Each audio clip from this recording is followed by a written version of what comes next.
Te damos la bienvenida a la lección de la escuela sabática.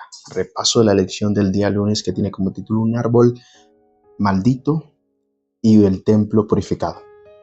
Jesús iba de camino a Jerusalén y vio un árbol frondoso, maravilloso, y se acercó a él y no tenía fruto y lo maldijo. ¿Cómo así Jesús maldiciendo? ¿Cómo así Jesús hablando de esa manera?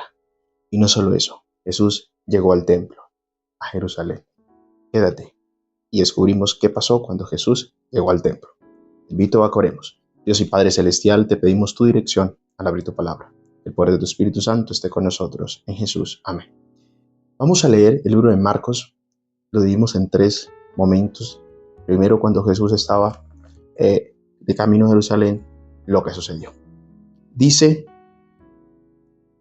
al día siguiente, cuando salieron de Betania, Jesús tuvo hambre. Al ver de lejos una higuera con hojas, fue a ver si hallaba en ella algún higo, pero al llegar encontró que ella más que hojas, pues no era el tiempo de los higos. Entonces Jesús le dijo a la higuera, que nadie vuelva a comer fruto de ti, y sus discípulos lo oyeron. Jesús entonces maldice esta higuera.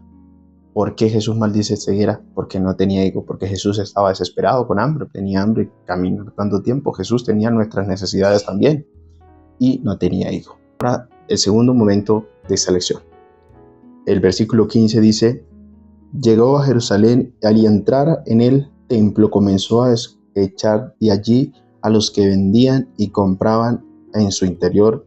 Volcó las mesas de los combatientes, dice sí. Volcó las mesas de los cambistas y las sillas de los que vendían palomas y permitió que nadie entrase al templo llevar utensilio. Más bien les enseñaba y les decía, ¿acaso no está escrito, mi casa será llamada casa de oración por todas las naciones? Pero ustedes han hecho de ella una cueva de ladrones. Cuando los escritos de los principales sacerdotes oyeron, comenzaron a buscar de manera de matarlo. Y es que le tenían miedo porque todo lo que la gente estaba admirada de sus enseñanzas, pero al llegar la noche Jesús salió de la ciudad. Listo. Jesús ya llegó al templo y ve que el templo estaba desordenado, era una plaza de mercado. No sé si a ustedes les ha pasado que cuando llegan al templo hay bulla, hay desorden, hay muchas cosas y ustedes se sienten celosos por las cosas de Dios. Bueno, Jesús llegó al templo y vio que el templo era una plaza de mercado. Y él dijo, mi templo es casa de oración.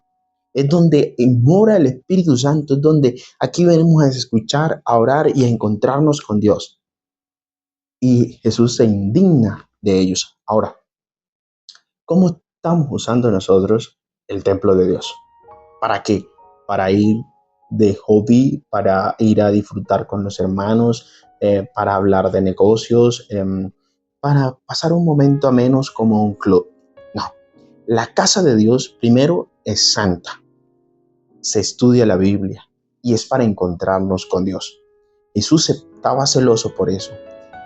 Importante, yo en particular soy muy celoso con eso también, con las cosas de Dios, con la casa de Dios, por eso. Pero nosotros debemos saber de que la casa de Dios es santa y de que no es un lugar hermoso para diversiones, sino para encontrarnos con Dios. Ahora, tercer aspecto de esta lección. Jesús vuelve a explicar un poco sobre el propósito de la higuera, sobre lo que sucedió en esa higuera. Vamos a leer el versículo 20. A la mañana siguiente, cuando pasaron cerca de la higuera, vieron que se había secado de la raíz, pero se acercó y le dijo, mira, maestro, y la higuera que maldijiste se ha secado. Jesús le dijo, tengan fe en Dios, porque de cierto les digo que cualquiera que diga a este monte que quite de ahí, echa en el mar, su orden se cumplirá, siempre y cuando no duden en su corazón, si no crean que se cumplirá. Por tanto, les digo, todo lo que pidan en oración, se crean y lo recibirán y se les concederá. Y cuando oren, sienten algo contra alguien, perdónenlo, para que también su Padre que está en los cielos los perdone a ustedes sus ofensas. Porque si ustedes no perdonan, tampoco el Padre que está en los cielos los perdonará a ustedes sus ofensas. Listo.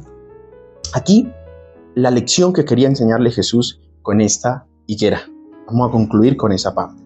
Jesús al día siguiente, o sea, no había pasado ni 12 horas incluso, Jesús pasa por ahí y ya la higuera estaba insufactamente, se había secado. Algo cuando la envenena un árbol, cuando se muere lento. Pero el poder de Cristo, la autoridad de Cristo que tenía, esa higuera murió. Jesús le dijo a Pedro, mira, si ustedes tienen la capacidad para pedirle algo al Señor, para decirle a este monte, váyase hacia el mar y se va, pero no deben dudar, pedirle al Señor y Él los dará, pero no debe existir duda en su corazón. Hay veces nosotros necesitamos que el Señor haga algo con nosotros, por nuestra vida, algo que para nosotros es imposible. Recuerde que Dios de la nada hace algo. No tiene que haber algo para que exista, pero nosotros debemos que confiar en Dios. Aunque no veamos nada, creamos en Dios, que Él nos concederá. Y aquí lo dice claramente, tenemos que tener fe. El Señor de una higuera le dio una enseñanza a los discípulos. Y ahora Él les da otra enseñanza, el perdón. Debemos perdonarnos unos a otros. Porque si yo no perdono, este perdón, es condicional. Si yo siento que tengo algo contra alguien, debo ir y pedirle perdón, pedirle disculpa. Porque si no, mi Padre que está en los cielos no me perdonará tampoco a mí las ofensas. Porque si yo no perdono a mi hermano, ¿cómo quiero que Cristo, que Dios me perdone mis pecados? Mi apreciado, tengamos en cuenta que el propósito de Dios de esta lección primero es mostrarnos de la naturaleza, como lo hizo con la higuera, que el poder de Dios. Segundo, mostrarnos que la casa de Dios es templo de Dios, que es casa de oración. Y vamos a la iglesia a encontrarnos con Dios. Vamos a la iglesia a tener esa relación y a conocer más de Dios y al estudio de su palabra. No es para hablar de negocio, no es para nada de eso. Y, por ende, tercero, debemos tener fe en Jesús, confiar en Él, confiar en el poder de Dios. Y cuarto, perdonarnos unos a otros. Te invito a que oremos. Cariñoso Dios, gracias por tu palabra, gracias por tu mensaje. Bendícenos en Jesús. Amén. Pregunto para ti, ¿qué es el templo? Respóndela en los comentarios. Si Dios está contigo hoy, ¿qué contra ti? Bendiciones en este día.